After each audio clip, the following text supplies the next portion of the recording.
බුදුරජාණන් වහන්සේ ආනන්ද ස්වාමීන් වහන්සේගෙන් අහනවා, පින්වත් ආනන්ද, මේ ධර්මයට සමහර අය හරි මනාපයි.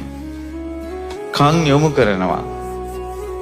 ධර්ම දේශනාවක් කෙනෙකුට කන් යොමු කරනවා, ඒකට කැප වෙනවා.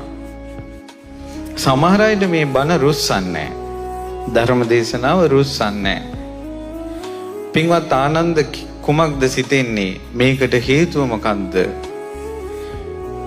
ස්වාමීනි භාග්‍යතුන් වහන්සේ, මේ ධර්මයේ බුදුරජාණන් වහන්සේ මුල් කරගෙන තියෙන්නේ. භාග්‍යතුන් වහන්සේ දේශනා කරන දේ අපි දරා ගන්නවා.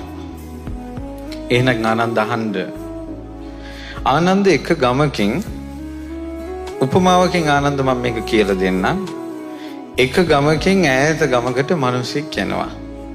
රස්සාවල් කරගෙන ඔහි ඉන්නවා. එන අයට කතා බහ කරනවා. එයාගේ වැඩේ කරගෙන ඉන්නවා. කලාතුරකින් කාලයකට පස්සේ අර පැරණි ගමෙන් කෙනෙක් එනවා. අර කෙනා ඉන්න පැත්තට. එයත් එක පොඩ්ඩක් කතා කරලා අහනකොට එයා කියනවා, මේ කොහොමද ඔබ? දැන් හොඳම උදාහරණයක් කියන්න මම දැක්කා. මම මේ වචනවල සාමාන්‍ය මිනිස්සෙක් වචන ප්‍රකාශ කරනකොට මම මේ වචනවල බර ගැන හිතනවා. කොයි අදහසකින්ද කියන්නේ කියලා. මම දැක්ක දැන් නිවේදක මහත්තයා මං ගැන කියනකොට වැලිමඩ කියන එක ටිකක් බර කරලා කියනවා. ඇයි? එතුමත් වැලිමඩ නිසා. ඇයි? අපේ කියන එකක්. අපේ කියන එකක් නේ.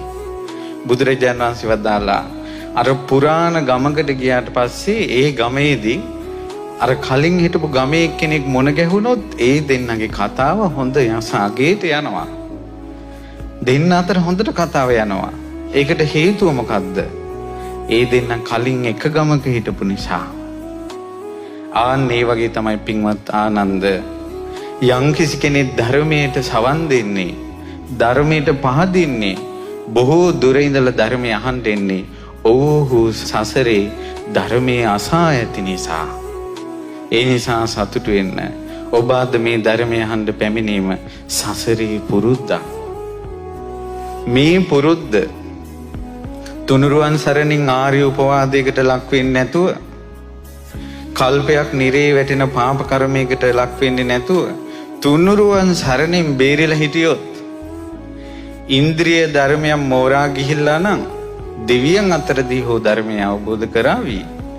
නොයසේනම් මෛත්‍රී බුද්ධ ශාසනය හරි ධර්මය අවබෝධ කරනවා කියන්න තියෙන සාක්ෂිය මේකයි. සත්පුරුෂයන් ඇසුරේ දැන් ධර්මය අහන්න තියෙන කැමැත්ත. ඒ නිසා ඔබට ඔබගේ දැසට අපිව නොපෙනුනාට, ඈතක හිටියත් රූප රාමුවක්වත් නොපෙනුනාට, ඔය සවම්පත් වලින් බණපද අහන එක ගැන සතුටු වෙන්න. යම් දවසක මේ විදිහට බණ අහන එක ඔබව සුවපත් කරනවාමයි. ඔබව මේ දුකෙන් නිදහස් කරනවාමයි.